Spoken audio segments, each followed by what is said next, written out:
Are you hungry? No, I'm good. Oh, I damn. actually have a very low appetite right now.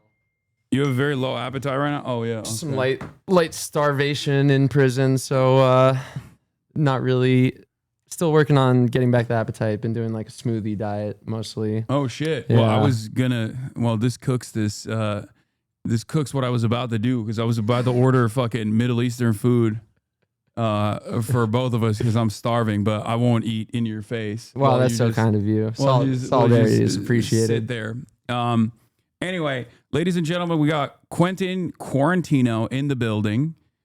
He just got back, right? You just got back from Jordan? Yeah, it's kind of surreal being here because I got back like late the night before last, then went into hibernation because I hadn't slept in a week. Yeah. And I think I texted you at like midnight last night. That was like, I had been meaning to reach out to you, and that was Yeah. like the quickest I could get to you was midnight last night. Like, yo, can I go? What about the stream? But I'm glad you had my friend David on the other day because first of all, we became good friends. We shared 2 boats together. We shared the prison experience. We shared the anti-Semitic experience, and also I think it was good he came on before you. I think it's kind of like a good cop, bad cop. He was very eloquent, and I'm more. I'm here for my therapist is off until Tuesday. This is kind of more of a trauma dump for me. You're like the first person I've seen in person besides my friend Alana, who picked me up at the airport. I have it kind of feels like I went straight from prison to Jordan to your streaming room. So Yeah. Well, this is a mental prison that we're in here. But so you're a little bit of background. So Quentin Quarantino is your Instagram. Yes. Right. You and real name Tommy Marcus. So when did you start? First day of the pandemic, or first day New York City shut down in the pandemic. So March 13th, 2020, I was just, locked up in my apartment alone like everyone else. I knew some people who were sick, and I was already like a full-time, at the time, like meme lord, I would say. So I just had this idea to start a meme page about the pandemic because I had nothing else to do. And the first time you DM me many years ago, I thought it was literally Quentin Tarantino that DM me, and this is before I think either of us knew how much he loves Israel. But that was a new revelation for me in 2023. Yeah, so I didn't. This is I was a big fan of his work, so I was like, oh my god, is fucking Quentin Tarantino was like DMing me? What the fuck's going on? I can't remember if I even responded. I was like, I get some famous people every now and then like accidentally messaging me like that. Also, you have my page up. It's so weird to look at myself looking normal. On screen. No, like I didn't expect my first stream to be coming here like all disheveled looking, but like I said, it's been like get home from Jordan, sleep, text you, wake up, have a smoothie, and now I'm here. So you said just confirming, I'm not Quentin Tarantino. After I reply with a heart to you posting my watching Fox News at a time like this is truly uplifting. They're losing their minds about the Trump raid. Basically asking to defund the FBI, asking about Hillary Clinton's emails and how much sex Hunter Biden had on crack. Yeah, this was all the way back in 2022. On brand for you. Yeah, so in any case, so you walk us through, before we get to your experience being apprehended, you were a part of the Samud Flotilla, and you guys bravely sailed to break through the illegal blockade that the Israeli occupation has enforced upon the Palestinian population in Gaza while they were doing a genocide. And you guys had aid on the ships, and it was both to deliver aid directly, but also to inspire others to also do the same as an act of I would say, tremendous moral courage. To try to get other people to also do the same and show the world that Israel is not as powerful as it presents itself.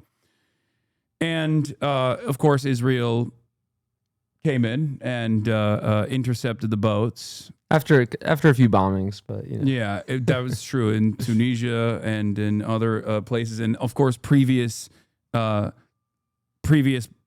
ships, previous humanitarian flotillas that have tried to do the same all the way back in 2010, like Mavi Marmara. Were Turkish, right? Yeah. Yeah. Mavi Marmara was intercepted by Israeli commandos that just went in and murdered a bunch of the humanitarian aid workers on the ships. So it's not without any significant threat to your life. Yep.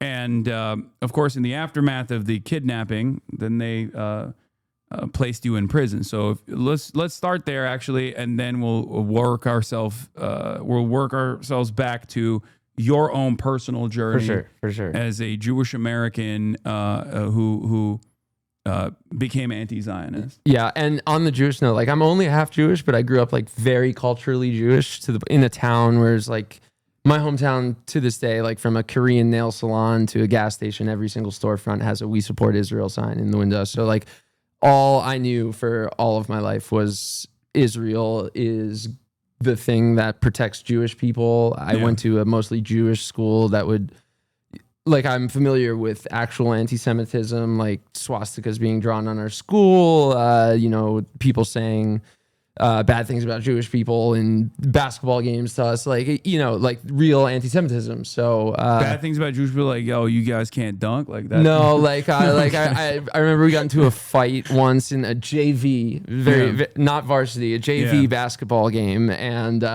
someone went up to me and was like, I'm gonna stab you, you Jew, after the game. So like that kind of stuff. So anti-Semitism, that word always got me alarmed. Yeah. As an activist who likes to help people. But anyway, I slowly realized that word was co-opted to push horrific things. And, this year I've really leaned into being an activist for the Palestinian cause, raised $2 million for the PCRF, and then went on this flotilla. So thanks for the bravery stuff. It's like we shouldn't have been in this position.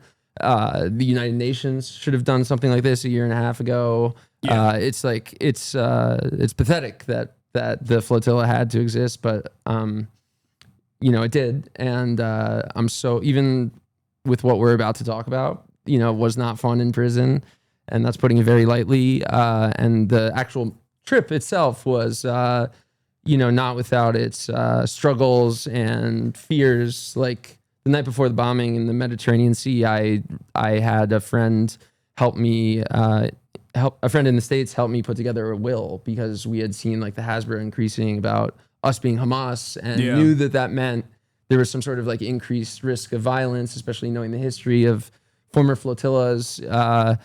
And so, there was a lot, but I'm ultimately like unbelievably thankful that I went on this, and I'm even in like an ironic way thankful to Israel for the way they treated me, because it really, my eyes were already open, but I think I'm excited to tell my experience, because I think it's kind of like, they will, anyone who steps in Israel's way, whether it's Rachel Corrie, David Adler, myself, like if you can be a white American, you can have Jewish blood, and they will still, they'll still torture you, and they'll still, bomb you. And so I feel like I got to get, I guess, like a microdose of the Palestinian struggle. Of course, it's not actually, I had a light at the end of the tunnel. I was only there for 6 days. I knew I was likely not going to die in jail, but which is obviously all this is way different from what Palestinians experience. But I got to see firsthand, like being told we're animals, like in multiple like medical situations, like being told like no medicine for animals, having guns. Like I've probably stared down the barrel of a rifle like 100 times in the past week. So I got to experience some of it, and now I get to carry that with me now that I'm home in cushy Los Angeles, sitting in your streaming room. Yeah. So walk us through the steps. So you guys get apprehended. Yep. Let's start there. Okay, we made it. So the first boat that I was on with David as well, the family boat, it was like the lead vessel. The engine failed very late in the trip, and there's a lot to talk about with that, but I'll leave it at the captains and crew were very confused at how the engine failed. But anyway, after that, we were moved to the U.S. veterans boat with Greg Stoker, who I think you know. David and I joined that. And for the last 4 days, we were on that boat. It was a great group of people, and we made it on the night of interception really far. Like, we broke the naval kind of blockade barrier that Israel had created, and slowly learned throughout the night that they were kind of, even though they ended up getting us all, they were kind of like very unprepared for everything and didn't really know what they were doing. They were spraying sulfur water on themselves, for example. It was like their apprehension of us was actually pathetic. And I was live streaming. It's because it's not, you guys weren't babies. I think that's what it is. Like, they're just, when an Israeli occupation force soldier like has in their crosshairs an adult, they get confused. They're like, what am I supposed to do here? You're not a baby in a crib. Very, very precise on brown children, and weirdly inaccurate on semi-white boats. Yeah. I've heard reports from other ships as well. Like, they were getting seasick. Some of the they didn't know how to steer our boat. They got lost for we had a map, like a electronic map downstairs where they were keeping us after apprehension, and our captain was looking at the map. He's like, they're going the wrong way. Like, he's like, he almost wanted to. He's like this very nice guy. He like kind of wanted to tell them, but we just kind of let them figure it out, and eventually they did make their way to what they call their home. Brought to this center, like the before port before Kitsiot. Before Kitsiot, like the port. And we're put in, I think what many people saw, like we're all in that like classic kind of prisoner position with our heads down, sitting upright.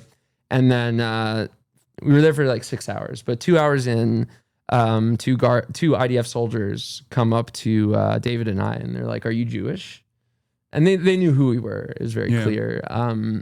And, we said yes. And then they picked us up, dragged us to the back, made us put us in this corner where Greta was in the corner, either holding or draped in an Israeli flag. I can't remember. And then they made David and I like sit upright, staring at an Israeli flag, like looking at the Star of David on the flag that I've watched kill tens of thousands of children was going to do something, but they apparently thought it would.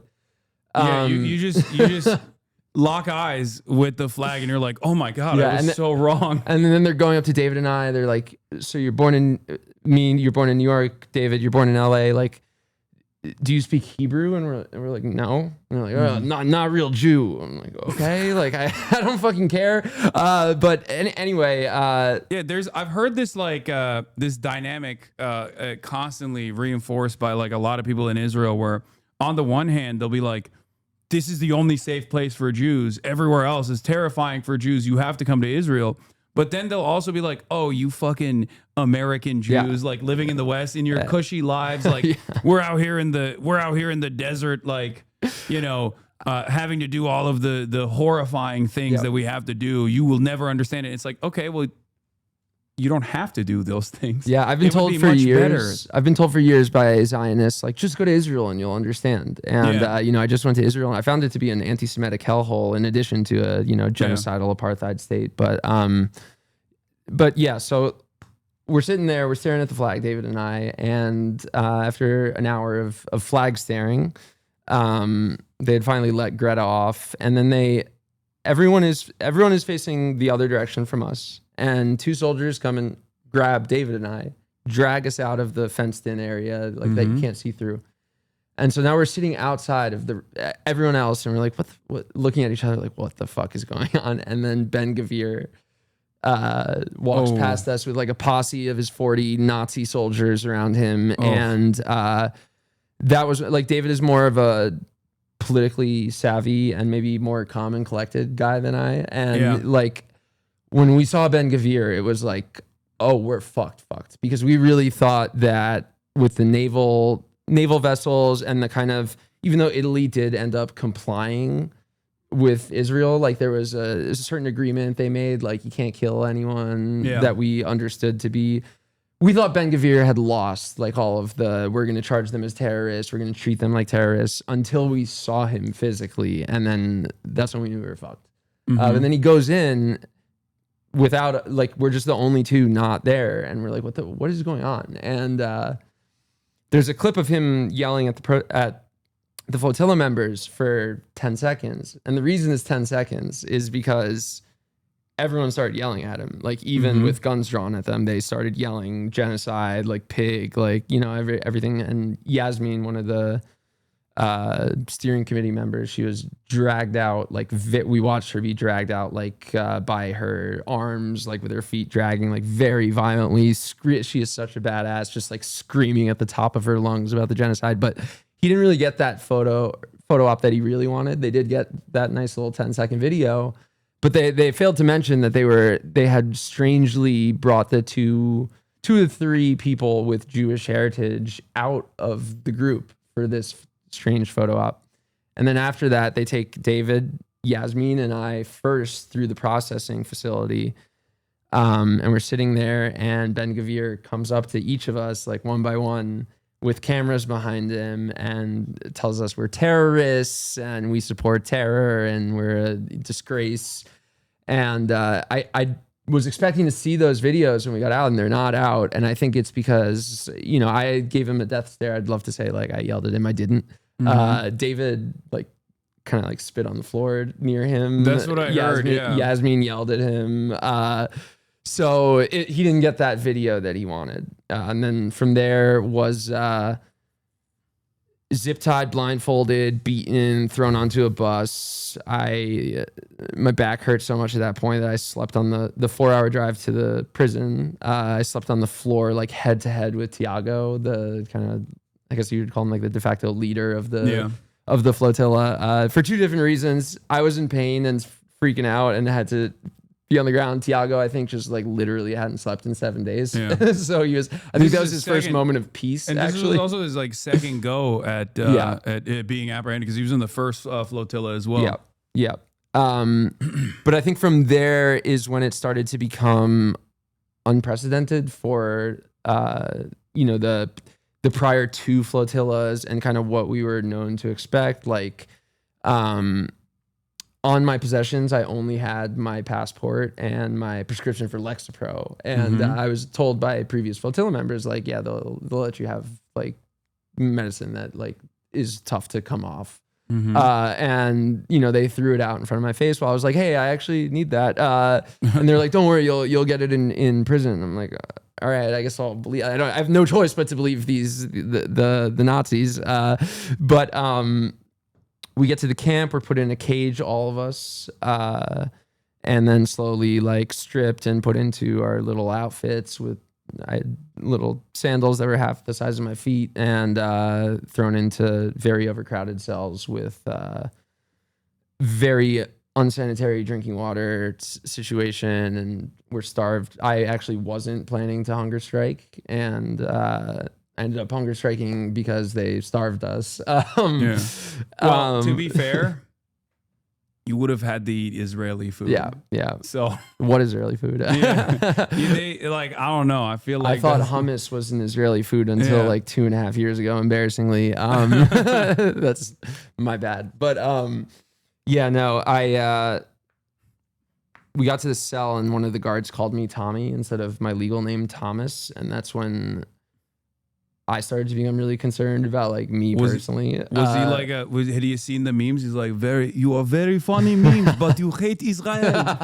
Yeah, I mean, pretty much. I think memes are funny. Why do you hate the Jew? You know, they are some of the dumbest people I've ever met. And also, you know, I started to realize I was like looking pure evil in the face. Like we're in the prison. That prison doesn't even feel like the right word. Like it, maybe internment camp, something like that. Yeah. But like we're in the prison that holds a large number of Palestinians, a large number of Palestinian children. So these are the same guards that are torturing and killing Palestinian prisoners. And from the get-go, they kind of made it clear that we were also considered subhuman animals, just like the Palestinians are considered to Israelis. So we were alarmed. But again, like, you know, I knew what I was in for the most part. Like I had been described by like Chris Smalls is a friend. Like we talked a lot before I went. Like he told me a lot about his experience. He had it extra bad in the last one. And he was like, he was worried about me. And I was like, I'm half Jewish. Like I have things going for me that I feel like are going to make it kind of okay. I wasn't correct. Yeah. So like my medicine was a problem, but by the second day it became clear that they were withholding insulin from an 80-year-old man, Paddy Kelly, this old Irishman who was on the family boat with me. And they were already treating us very terribly, but this is, we started as a kind of combined group, the however many hundreds of us in this cell block, like yelling like insulin for room 16 over and over again in like a chant to try to get the guards' attention. And after a few hours, it did get their attention, but they were dancing to the insulin for 16 chant. And this man is going to keel over and die if he doesn't get his insulin. So, we're really starting to ramp up the protests. Like I'm yelling a lot at the guards, calling them Nazis, yelling about just, I was a bit abrasive, I would say, with the Nazis. So finally it had been 24 hours at this point of like trying to get Paddy his insulin, and they just wouldn't do it. And there was a Turkish man in my cell as well, who it was less urgent, but also needed like a diabetes, how you check your glucose levels and stuff. And he was starting to be really dizzy because he was being starved. So it was getting like critical for them. And so in my cell, a Norwegian man named Samuel, all of us decided, but he was like the leader, and he's also only got out yesterday. We were like, okay, we have to. They every hour they would come in. The IDF soldiers would come in with rifles drawn at us and yell. It was like part of the no sleep torture, sleep deprivation torture thing, like little Guantanamo Bay thing. But we decided like, okay, the next time they come into count, which by the way, I've learned Israelis are really bad at counting. It takes them a long time, but sorry. But like we decided like, okay, we're going to hold up a blanket and all hide, like the 20 of us are going to hide in the bathroom holding up the blanket and say like, we're not coming out until you give Paddy insulin. And their reaction to that was, where did they go? No, they have escaped. Like we don't know what's behind. Like I'm not gonna do the Israeli accent, but they were yelling at us like we don't know what's behind you, and we're going to shoot. They were spooked. They have no object permanence. Yes, no, literally. Oh no, Itamar Ben-Gvir is gonna get so mad at us. Yeah, they've stripped us of all of our things. Like it's literally impossible that we have like a weapon or something. But they're yelling like, we have no way to know what's behind you, and we're going to start like put the lasers on our foreheads and stuff, and start counting down like 5, 4, and when they get to 3, I'm starting to like push Samuel like, dude, drop the blanket. Yeah. He's like this 6'5", like Thor built Norwegian man, and he didn't drop it until 1. And I thoroughly believe that if he held it to 0, we were all going to be shot. Like there was a clear directive of like, hold off, like try not to kill these people. There was a line that we were able to see that Palestinians don't get to see in that prison. Yeah. But at the same time, like that little window of, oh, we don't know what's behind the blanket, and you can draw comparisons to the way they just, annihilate civilians in Gaza, on a much larger scale. But, they were ready to kill us. And from there, it got, that was when like fear started. And I was also like separated from all the Americans on purpose and kind of in like the bad boy cell. I would come to learn after like meeting some of the people I was sharing the cell with. And by bad boy, I mean like incredibly sweet Arab men who had been called horrible things by Israel and are just like nice people and nonviolent people. But third day, everyone starts to like half of the prison is emptied. Like the countries that had been supporting their citizens, like everyone starts to leave. Yeah. And we don't. And again, like I like in my kidnap message, I'm like, as an American passport holder with Jewish blood, I will likely be fine. And like, it starts to settle in on me. Like, I don't know if we're getting out of here. Like, based on how they're treating us, what they're saying to us, we have no contact with the outside world, no lawyers, no anything. You know, I'm just yelling at them like, I need a Nazi lawyer. I need a Nazi doctor. Your closest American like representative happens to be Mike Fuckabee. Yeah, no. And your senators are massive AIPAC stooges, our senators. Yep. So I don't think they made any statements. Nothing. We got to meet. Ro Khanna was the first to come out and immediately demand the return of the American citizens. Yeah. And I mean, even like after the second day, it became clear to me that like I talked about this as well. Like I think they were trying to punish you guys. Oh yeah, it was like the American government's like, fuck you. Like, how dare you do this? We met. I think David told you when you had him on, but we got a 20-minute visit with the U.S. Embassy, not Huckabee. We thought it might be Huckabee. It was just like it was these three people who just basically told us like, hey, we're so sorry you're here. We actually can't get you water. Like every other country was like bringing like water, and like I think the Greek government brought cigarettes and cake for their people.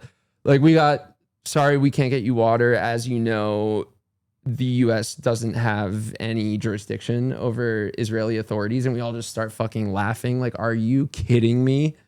Yeah, we have no jurisdiction except, it was like the most outrageous thing. We pay for the guns that they're like pointing at you. Well, yeah, that was something I started like on that day. I started yelling at the guards like our taxes bought your fucking shirt. Yeah. From there we knew we were abandoned by the US. They let us fill out this little form, and I think it got out that like someone hurt my back, but like the actual form, what I wrote on the form is like, we're being tortured, like please help us, like some people are gonna die. And that wasn't like, I can't believe it, but that was not hyperbole. It was like, you know, we're not sure what's going to happen. And by that evening, like, again, I was separated from all the Americans, which like by a country thing is very stressful because I was sharing a cell with Turkish, Tunisian, and one Norwegian man. So I didn't really have contact with Americans besides yelling out of my cell like, yo, David, you still here? Because I was so nervous he was going to get let out. Oh, yeah. You thought like the rest of the Americans were going to get let out and they're going to leave so you like in there. Once every 6 hours, I'd yelled at his cell. He'd confirm he's still there. And then we'd like have a little, I'm like, dude, are we like not getting out? And, you know, that's when it started to build. Again, like I'm going to refer to David as the more rational minded person. In my head, I started to think like, we're going to be political prisoners. Maybe I'm freaking out a little too much, but it's starting to feel like we're going to be long-term political prisoners. Yeah.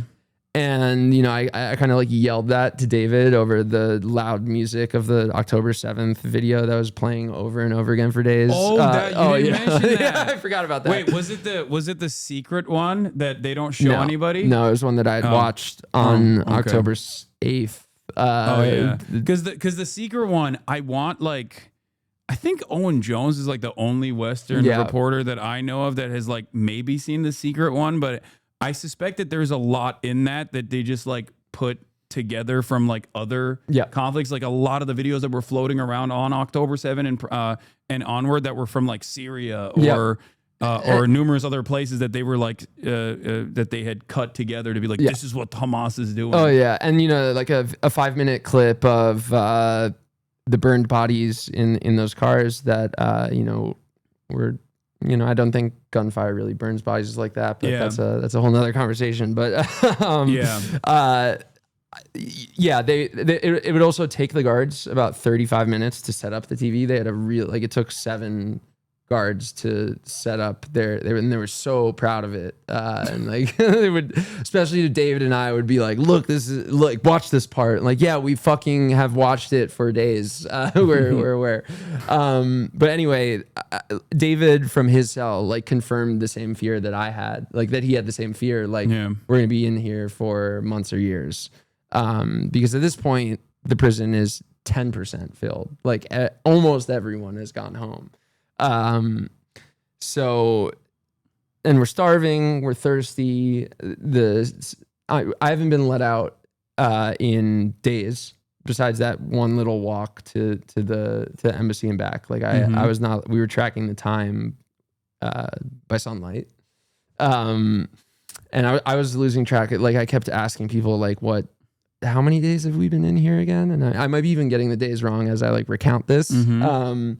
But like I'm also like, Lexapro is not very fun to like cold turkey quit. And I later found out that every other man who was prescribed a medicine like that, whether it be Lexapro or some other like SSRI, they were all getting it except me. I found that out on the last day. Oh, so they were just like not giving you the specifically medicine. me. Like you're the bad boy. Yeah. My videos got like 125 million views over the month, and I was really taunting Israel publicly. I was really taunting Ben-Gvir publicly, and I don't regret any of that for a second. I'm actually quite happy that I did all of that, but like they did give me a different treatment. I want to be clear, like some of the men from North African and Arab nations were physically tortured more than me. But it was clear they had like this psychological directive to fuck with me, and it was working. Like they did by like day 4 crack me. I was a bit feral by then. Like I was really yelling at the guards and like confronting. I spit on one of the guards. He didn't like that, and then I gaslit his coworker Nazis that. I was like, I didn't. He's pointing at me like he spit on me, and I'm like, no, I fucking didn't. Go watch the tape. If they do go back and watch the tape now that I'm here, I did it. I did actually spit and landed it. It sounds comical how stupid these guys are. They're the dumbest. They're simultaneously the most evil and the dumbest people I've ever met in my life. So like there was a level of pity that I felt for a few of them. But it wasn't like, I met hundreds of these people. It wasn't like there was like one nice guy walking around like, hey, sorry about this. Like everyone here is crazy. Like they were all loving it. In fact, like I think this was the most fun they had in a while. Yeah. Because as they would tell us, like they all believe that every baby and any photo of a child in Gaza is AI, but then also in a contradictory fashion, they also believe that every child in Gaza is a future terrorist who should be killed. It's like, you should pick one or the other. Like you can run with your bullshit. That's funny because like look, with your Jewish upbringing, I'm sure you've encountered Nazis who say the exact same thing about the Holocaust, where they'll be like, the Holocaust was fake, but also it's good that it happened and more of it should have happened. Yeah. But it's also fake. Yeah. And it's the exact same like fascist dynamic that you hear from people who are pro-Israel, who will be like, it's not a genocide, but also the Nakba wasn't real, but also we are going to do another Nakba. And it's really good because you deserve the Nakba because you're all terrorists who would then do a genocide on us potentially. Yeah. It's great to read Hebrew tweets from like Israeli politicians because it's always like a kind of decoded version of the bullshit that they've spat at the West. And so, they were doing that with the Flotilla. They do that with Palestinians for, not just the past 2 years, but since 1948. And we got to experience some of that hell, just a taste of it. And someone asked how many times they show him the October 7th footage in prison.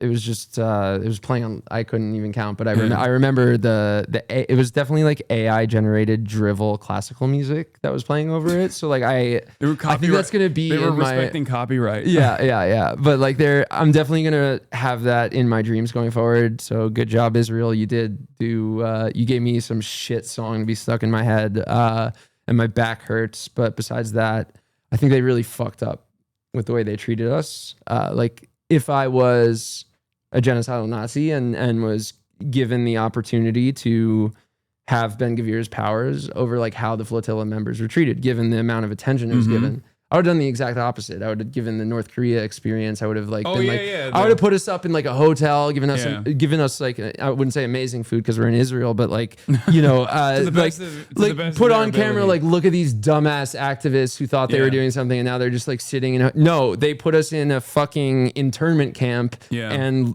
quite literally tortured all of us. Yeah, which is so fucking stupid. It's so dumb. Again, just so bad. They're so horny for more violence. Yep.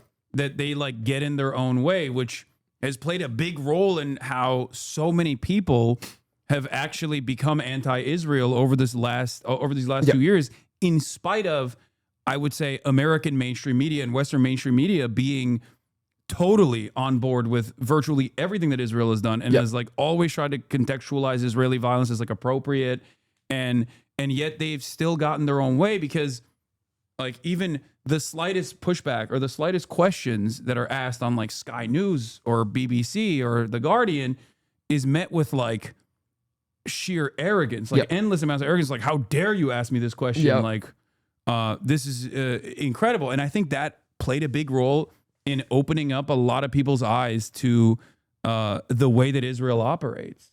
Like, on top of the bravery of the Palestinians and their steadfastness in showcasing their own this Holocaust that was happening to them in real time, that played a role in people recognizing the violence.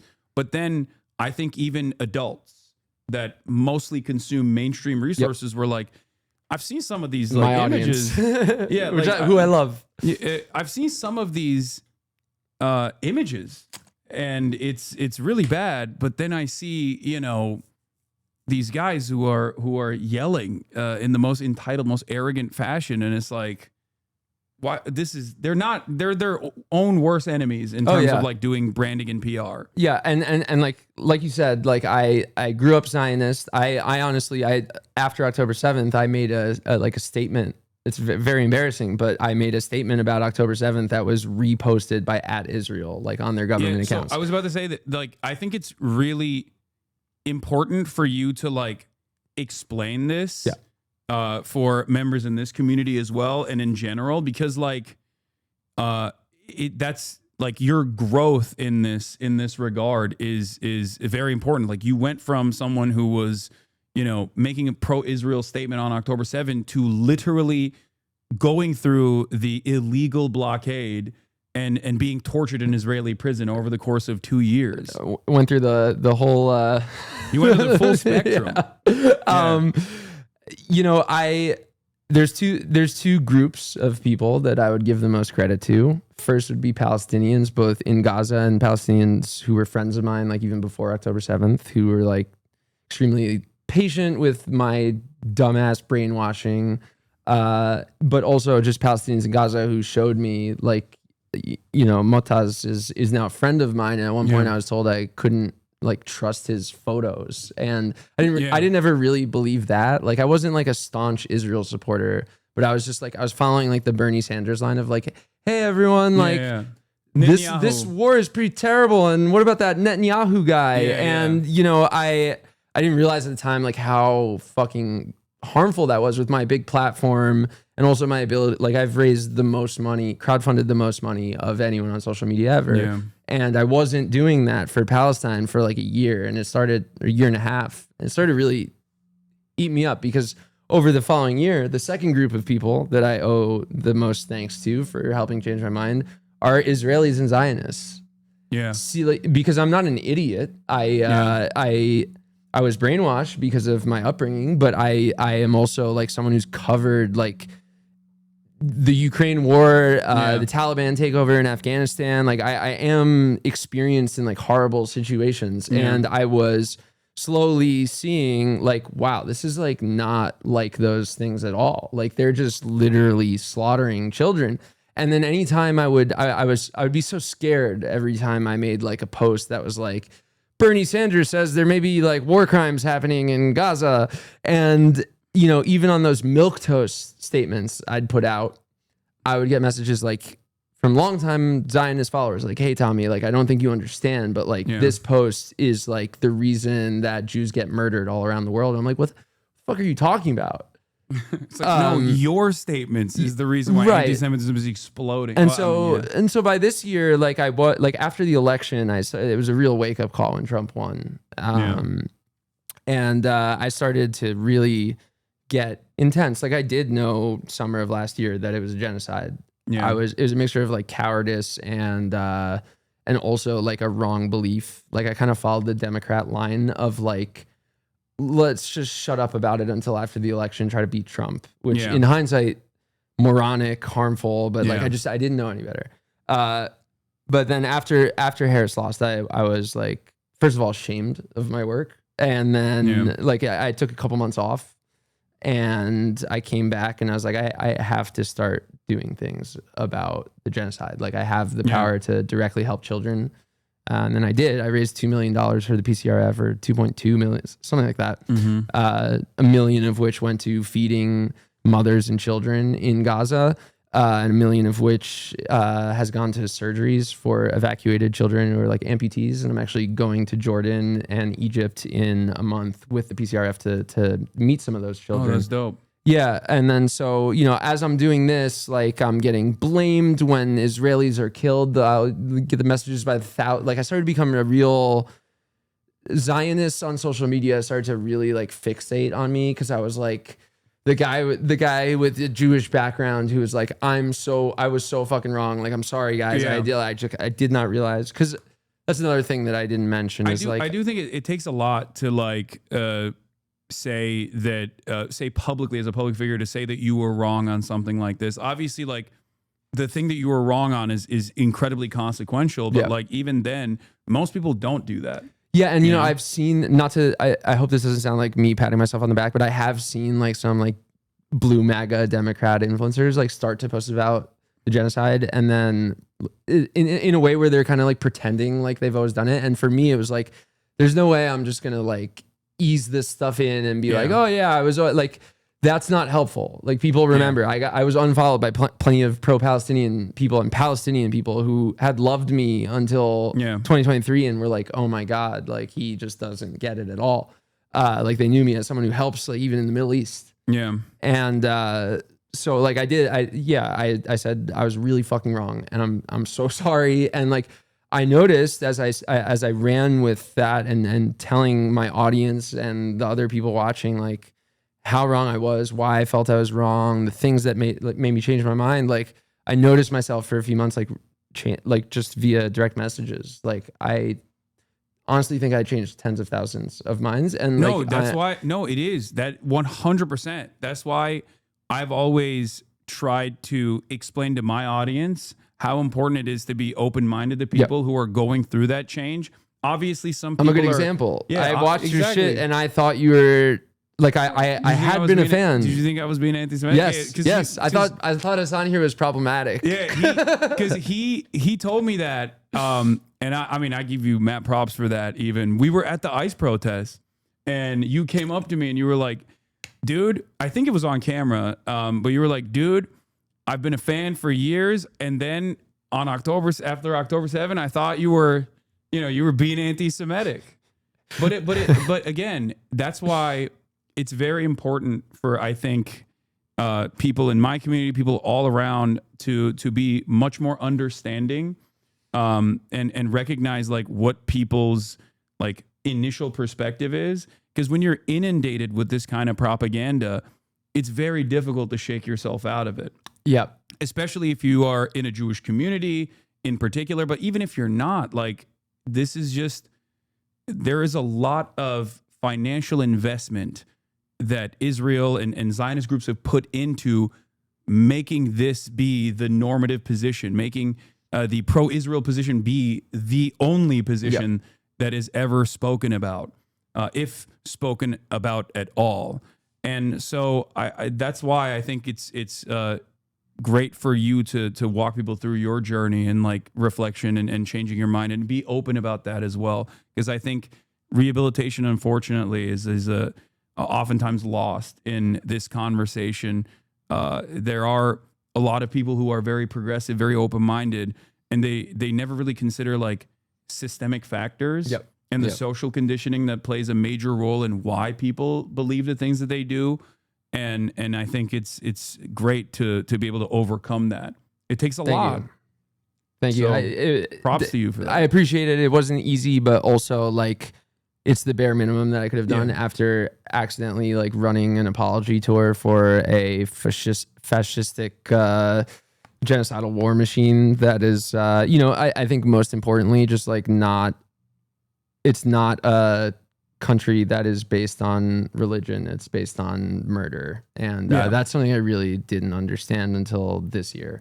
And I owe a lot of credit to like some of my Palestinian friends, some of them who are activists like Alana Hadid and Janan Matari. I have to give, like, I basically contacted them when I knew I was, and I was like, Alana had been a friend for many years, and I was just like, I need help. Like, I know that I'm wrong now, but like, I still like had this, like, oh, I mean, Israel there must have been like a reason for the Nakba. Like, it must have been the Holocaust. And then like, the more that I learned, the more that I read and watched and talked to smart Palestinian people, like the more that I realized that it was never about that. At all. So that was the biggest wake up call, is that like, you know, nothing began on October 7th. It was just, it gave them a good excuse to kill Palestinians faster. And on that note, faster than they normally do. And like, I'm just getting back onto the internet like today. And I saw on one of the like more blue MAGA type liberal pages that I've worked with in the past, like they posted a video today of Netanyahu being booed by an Israeli crowd. And like the implication of that video is like, look, like the Israelis hate Netanyahu. And it's like, no, like, yes, they do. A lot of them do. But all those people booing are not booing like you are doing your genocide and ethnic cleansing the Palestinian people. They're like, you didn't get our hostages back fast enough, and you killed you started killing Palestinians like a little too fast for our liking. And they're still waving Israeli flags, you know. Exactly. You're making us. Some people have finally come to the recognition that they're looking really bad, which is why I've always pushed for the importance of like academic and cultural boycotts on top of everything else, because like this is exactly what happened in apartheid South Africa as well. Like the white Afrikaners didn't actually come to the conclusion that this structure was unjust and violent. They realized that it was unsustainable because the rest of the world was looking at them like they're barbaric monsters. And therefore they were like, well, we still want to be like a Western adjacent nation, so we probably have to stop this practice. And I think that's really, really important for people in the West to make sure that these demands continue, because if Israelis are not going to change the dynamic of being almost entirely in support of the genocide, is like, you know, the latest polls always have shown like the Jewish Israeli population's approval for what's going on is around like 80%. It's insane, right? And I remember this one poll from like 2 months ago that I posted on my page, and I had translated it from Hebrew, and like I was like, I had to like run it by some like semi-Zionist people to be like, is this, like journalists, like, is this accurate? And it was that 82% of Israelis are, quote, unbothered by photos and videos of starving children. Like, not that they think it's AI, but that they're just like, they know, you know October 7th, what's going hostages. On. They know what's going on, and they don't care about it. Like, so that is the reason why Jewish Israelis, to be Jewish clear. Israelis, which is, there was a stark contrast in the poll with other Israelis, which is always interesting to me, because like when it's their demographic categorization, which I always try to like explain to Americans when saying this, because Americans will be like, what do you mean? Oh, Jews in Israel, like what are you trying to say? And it's like, no, it's their demographic categorization. That was a poll conducted by Israel. You only have Jew or Arab. So if you're non-Jewish, you are categorized as Arab. And it's like that, to me, is perhaps one of the best examples of the ethno-state project to the uninitiated, to be like, they categorize themselves as Jewish or Arab, and even if you are Jewish of Arab background, as you know, Itamar Ben-Gvir his family's from fucking Iraq, you know, he's Kurdish, he's Arab, then you are placed in a different category, and you're you know, more of a person in the eyes of the Israeli state than the Palestinian citizens of Israel are. But yeah, here's the video. When Steve Witkoff mentioned Israeli Prime Minister Netanyahu in his speech to the hostages at the Hostage Square in Tel Aviv, the crowd started booing. To Prime Minister Benjamin Netanyahu. It's always nice to see Kushner's face. Oh.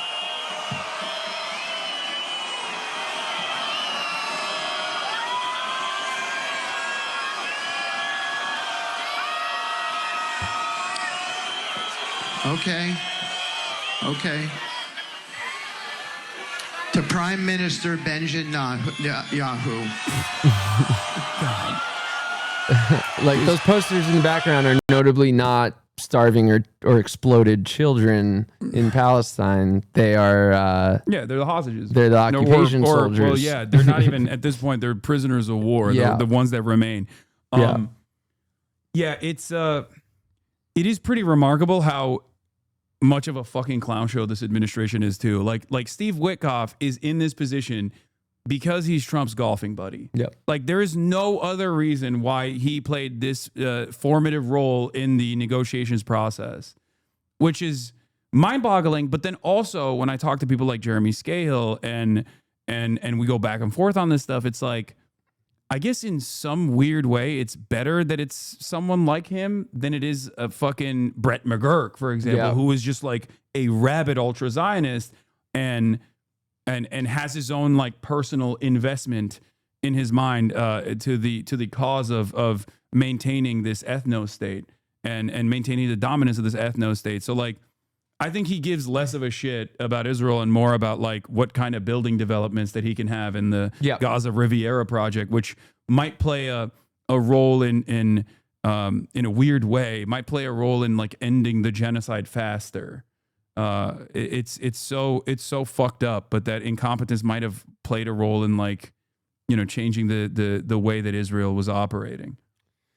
Yeah, it's fun to watch or not fun is probably the wrong word, but some sort of dark, amusing character of watching Trump's buddies like try to excuse the genocide. And again, it's like both parties, but Trump's buddies who don't really have anything to do with Israel, but know how bad that this administration is looking, because even Republicans are starting to be like, okay, in a less altruistic or morally correct way, but still being like, all right, why are our tax dollars being spent? Like, we hate Arabs, but stop spending all of our tax dollars on it, or maybe take away their healthcare for all from the Israelis.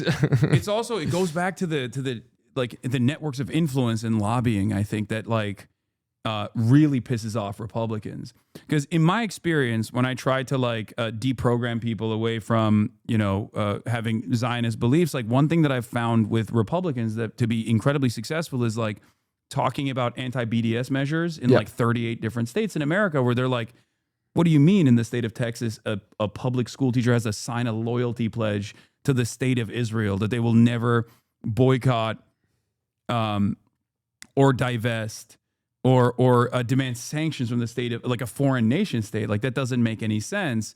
That usually is what pisses off a lot of Americans who otherwise, especially Republicans, who otherwise do not give a shit about dead Muslims. Like they think like, no, that's great, who cares, they deserve it, probably, they're scary. So that has also, I think, been another way that like Israel has like overplayed its hand and has for many decades, I think, grown very comfortable with how little propaganda they have to do, because like the base level of propaganda and influence peddling has been a prominent fixture of American politics. Yeah, and it's all also built into the things that come back home to the U.S. So like when one of the first things that we saw when we got to Jordan, we got to a hotel after the U.S. embassy in Jordan, and it also told us they're not our babysitters. I know David went through this, but like the U.S. embassy in Jordan told us they're not our babysitters and left us with our passports and no money and no phones. And we just happened to be put up in a Jordanian hotel by Palestinians who were happy to help us. But we got upstairs and there was a TV playing, and I saw the like National Guard sent to Chicago and Portland, and like really struck me about how the militarized state all the way out there is kind of almost it makes people be ready, or I guess like it sterilizes, it normalizes, it normalizes and desensitizes that level of like militant escalation. Amy Cesar and Foucault has also talked about this. Imperialism is fascism turned, or fascism is imperialism turned inward, or the boomerang of colonialism and imperialism. And what's really interesting, specifically in the case of Israel, is that I think with the monoculture that is liberalism, where like Republicans also embody a lot of those qualities, where they'll do like standpoint theory every now and then. One of the funniest moments was when J.D. Vance came out on television and said, calling our ICE agents Gestapo is blood libel. That's what he said. And I just don't think that that's like good propaganda. I don't think American Republicans especially are going to be like, what the fuck? Honestly, I think the phrase blood libel in a similar way as anti-Semitism has just become so ridiculous. I mean, I have that word said to me 1,000 times a day when I'm covering Palestinian children being slaughtered. And it's like I'll be told that something's blood libel when I post a video of a child's intestines spilling out and like gasping for breath. And like, what's blood libel? I'm just posting the video that the doctor in Gaza filmed. Which of course has the secondary capacity to just like undermine the historic significance of the term when it was valid and used in a valid fashion. Yeah, one of the funniest encounters I had with the blood libel term was, I think it was Ben Shapiro, who many years ago during the Black Lives Matter protests, when I talked about like the practice of kettling and corralling protesters, was initially the American police departments were trained by the IDF in the aftermath of 9/11. All the local police departments literally got counterterrorism training from the Israeli occupational forces, and Ben Shapiro said it was blood libel for me to say that.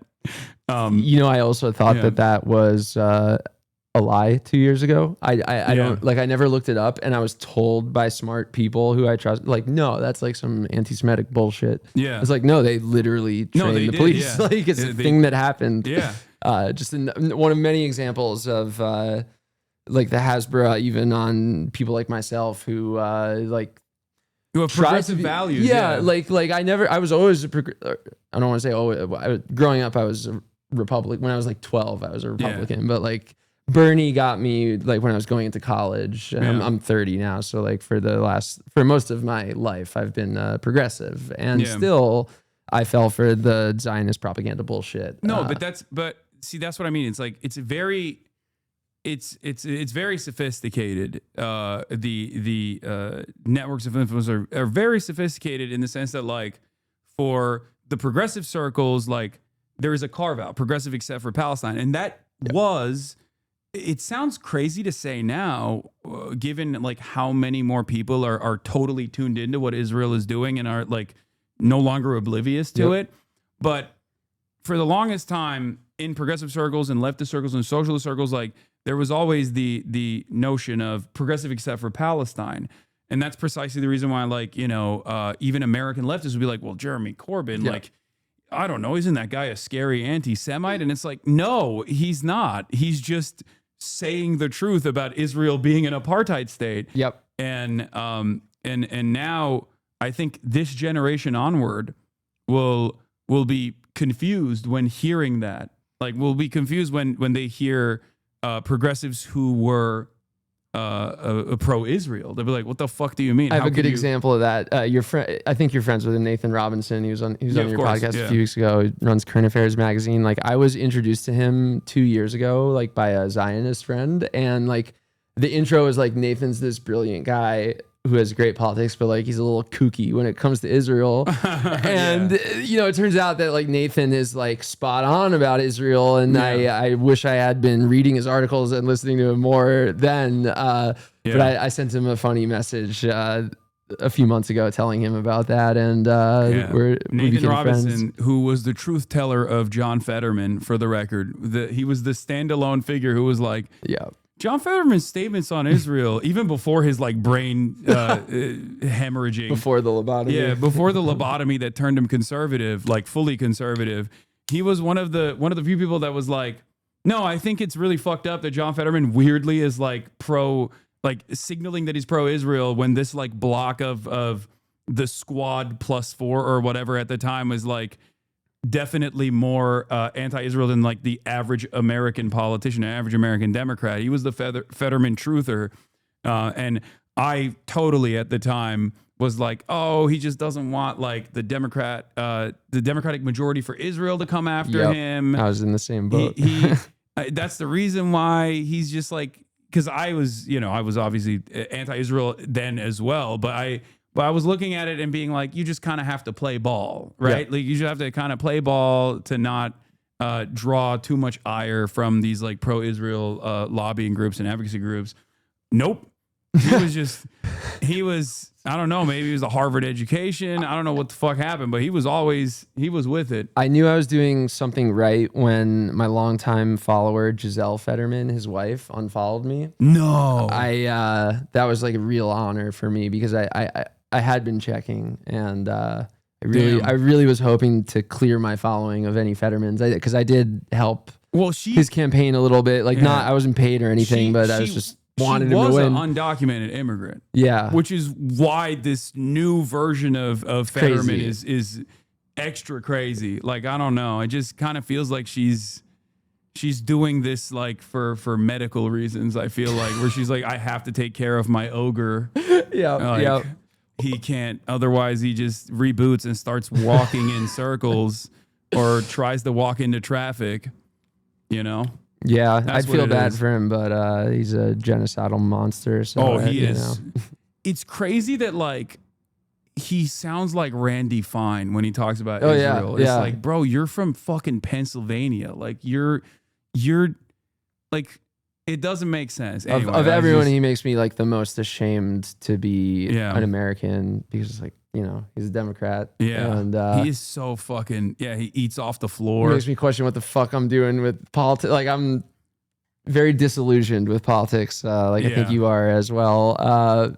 But just on a level, like I don't know what I'm going to do in 2028, which I never thought I'd say. But if they run out like another blue MAGA type, which I think they will probably do. Like I'm Gavin not, Newsom. I'm not like Gavin Newsom was on a podcast like a couple weeks ago, one of those bro podcasts, just talking about like, yeah, man, like what's going on in Gaza is horrible, but like, of course I love Israel.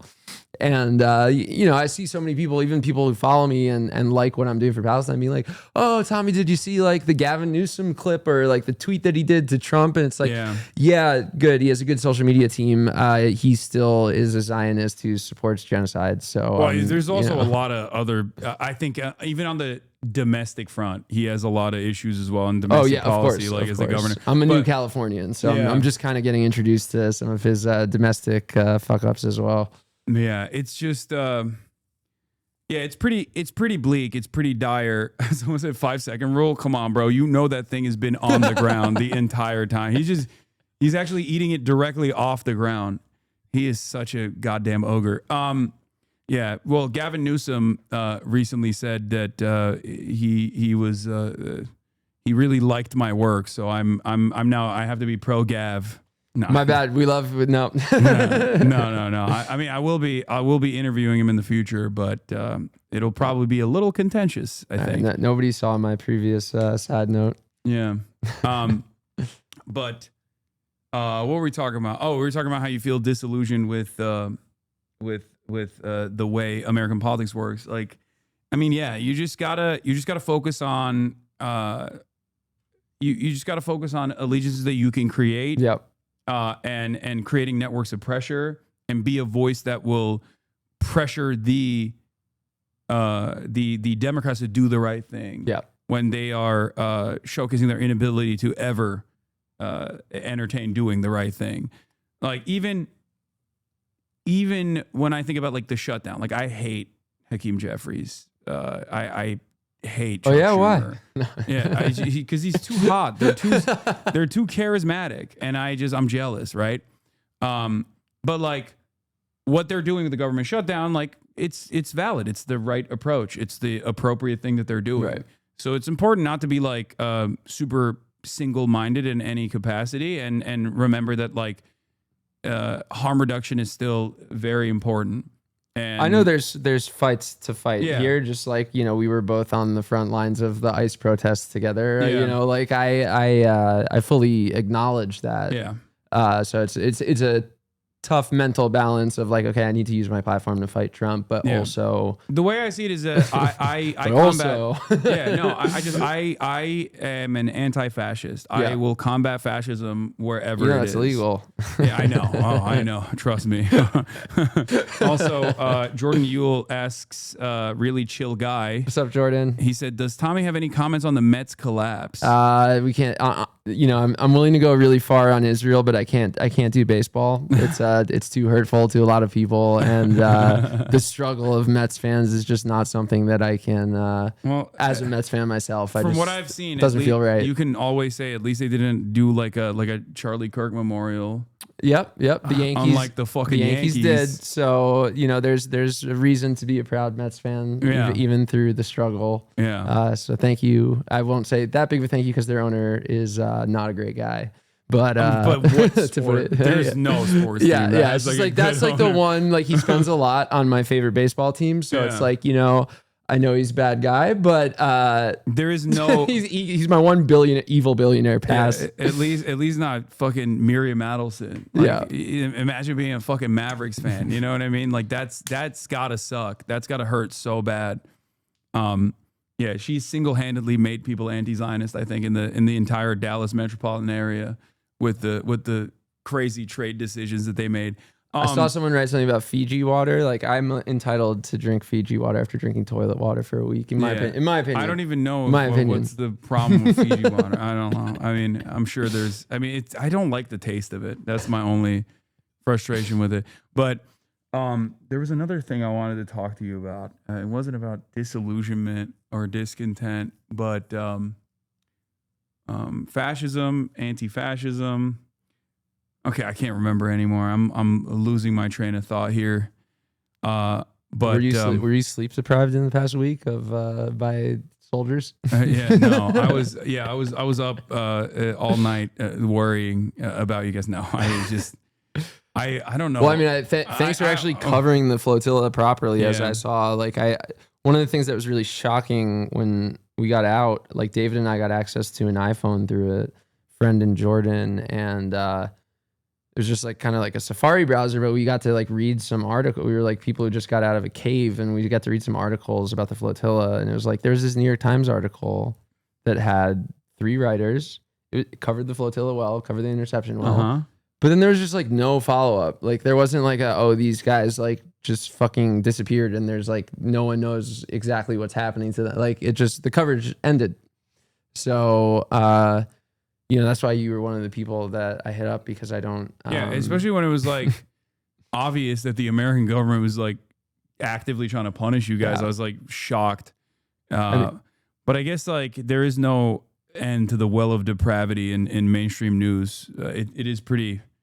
It has been pretty ridiculous, and we'll see where it goes, because like everyone I've talked to, both in Gaza and Palestinians have been able to escape. You know, including Motaz, like everyone seems to think that this time it's different, like that this ceasefire will hold, in the sense that, you know, they'll go back to the previous formation of the slow burn of ethnic cleansing that Israel is committed to. Yeah.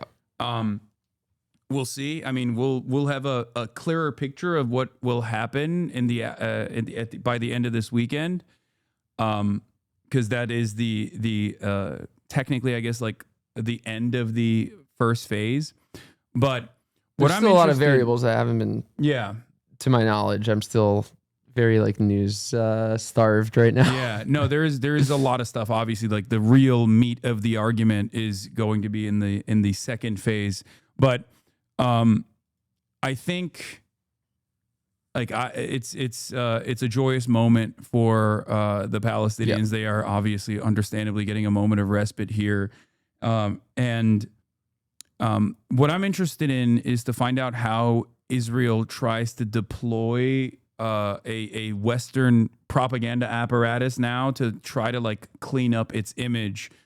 And I suspect that a big part of that will be to not allow anyone, humanitarian rights organizations or third-party investigators, to enter the Gaza Strip to begin to figure out what the true calculation, the magnitude of violence looks like.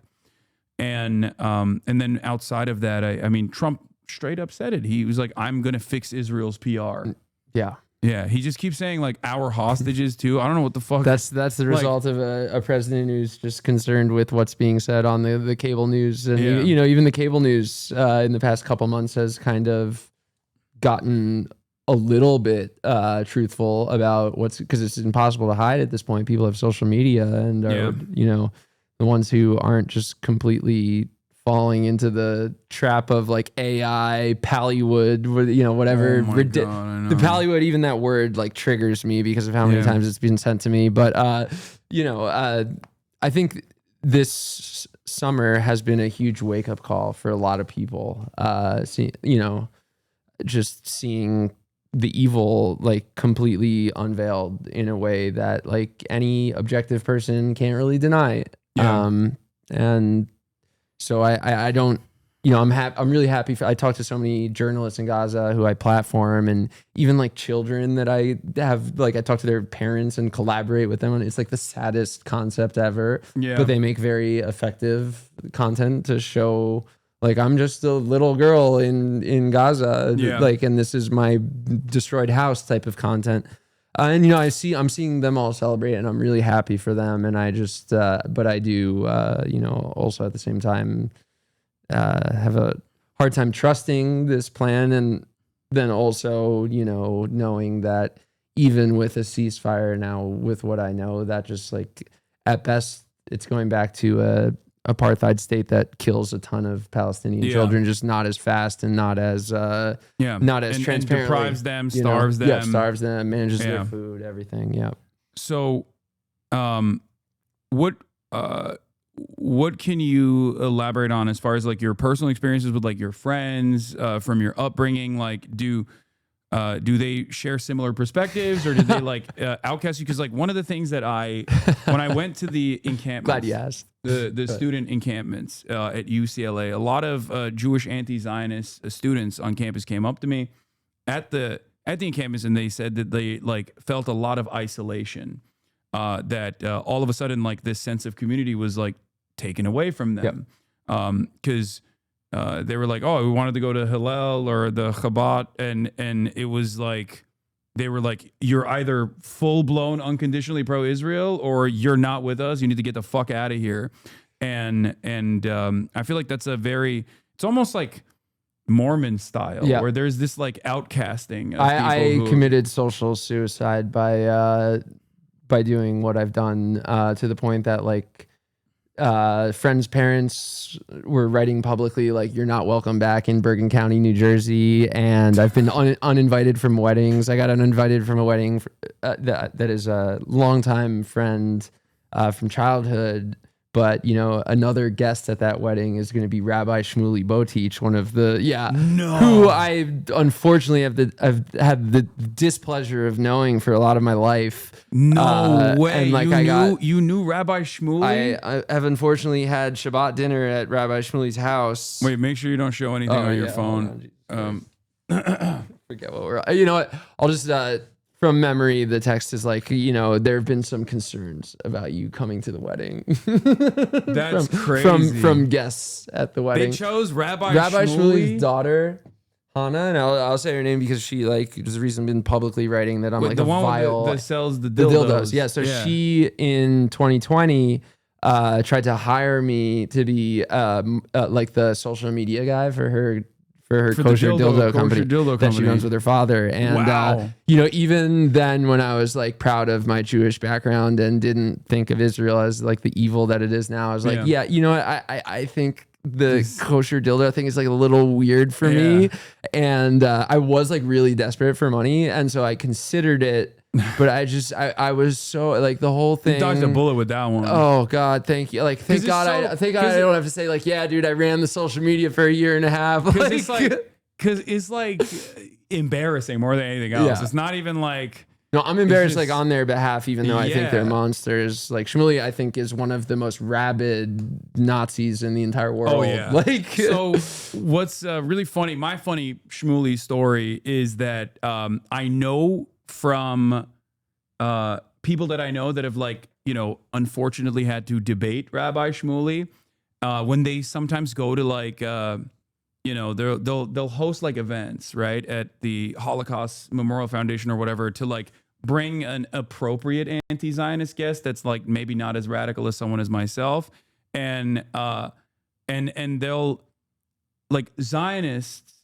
who are there as the representative of the pro-Israel position will go up to them and be like, "I'm so sorry you have to deal with Rabbi Shmuley." Like even people who are pro-Israel recognize that Rabbi Shmuley is a burden for the cause. Yes, and you know what? I'm honestly, as much as I love the person, or I have a very his like long familial history with this person who uninvited me from the wedding. Like, honestly, kind of agree. Like, I don't think I could have been in the same room as that monster without disrupting the wedding. Yeah. So like I honestly like I think they made the right decision, but for the wrong reasons. And I honestly didn't.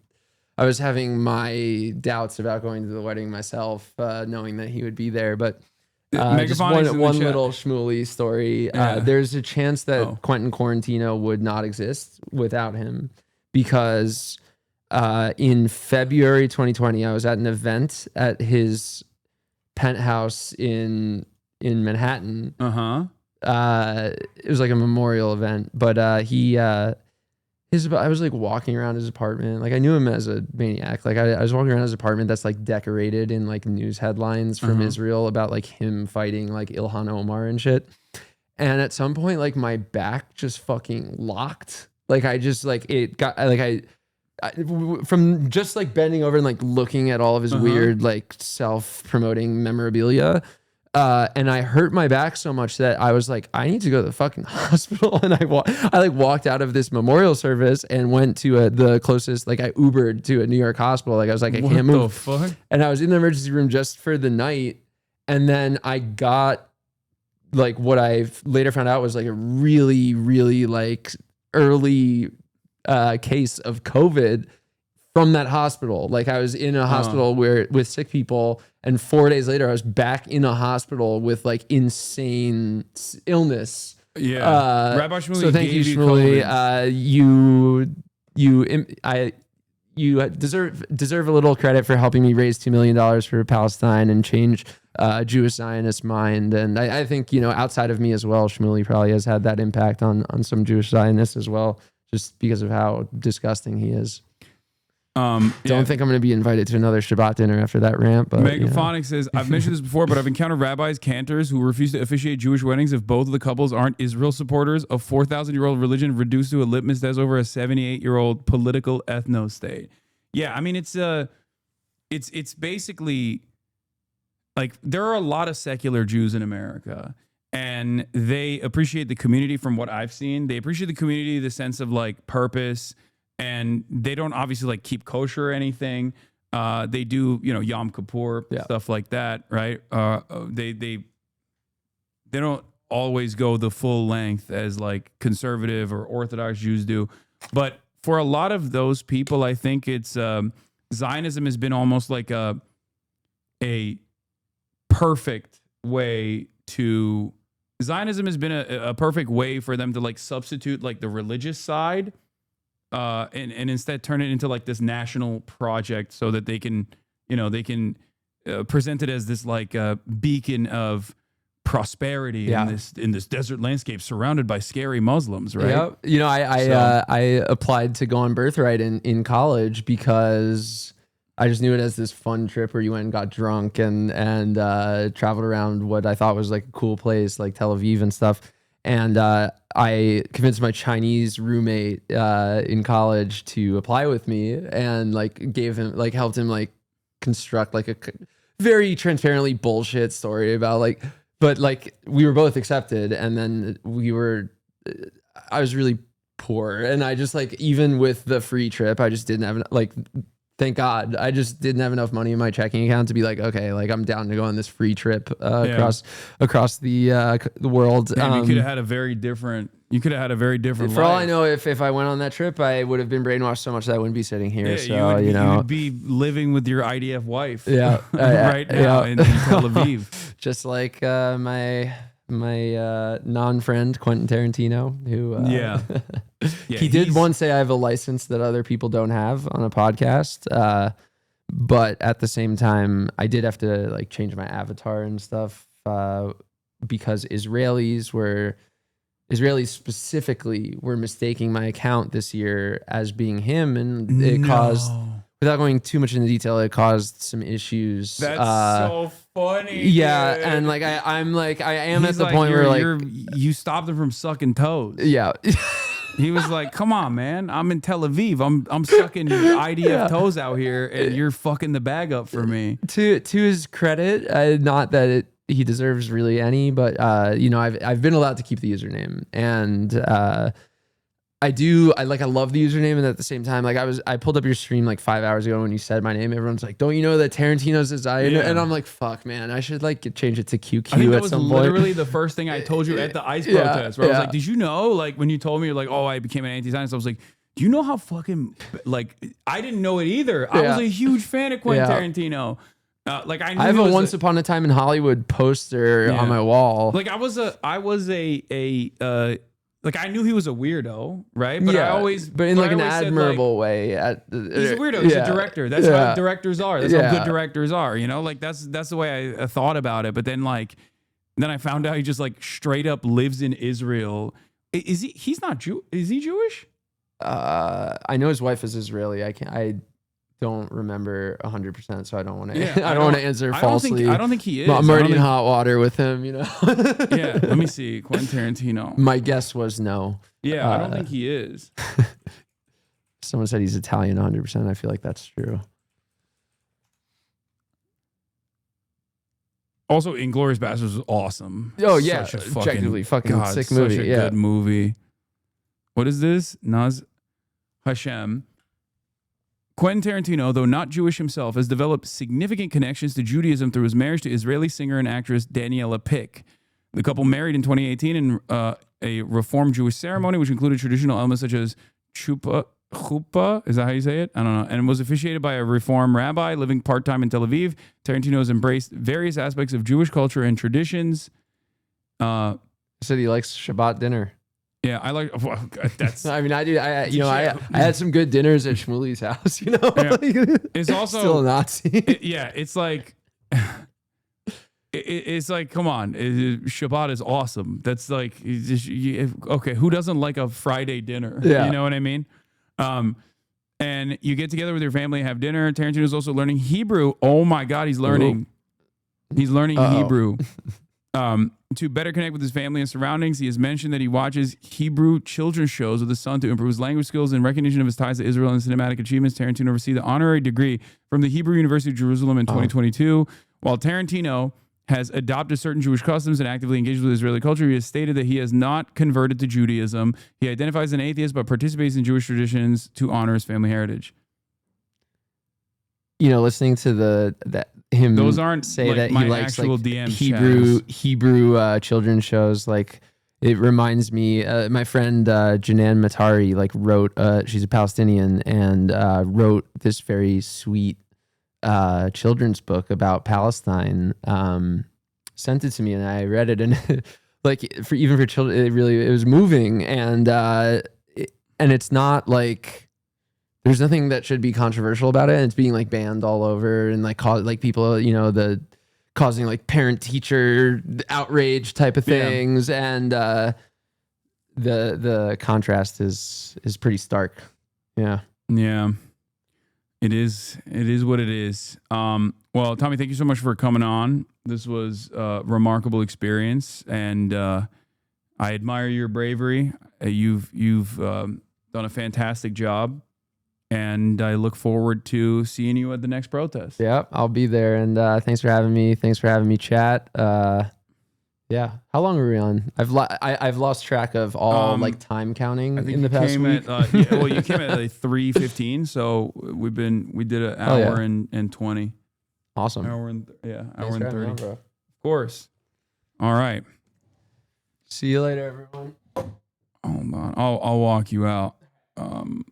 All right, that was Quentin Quarantino.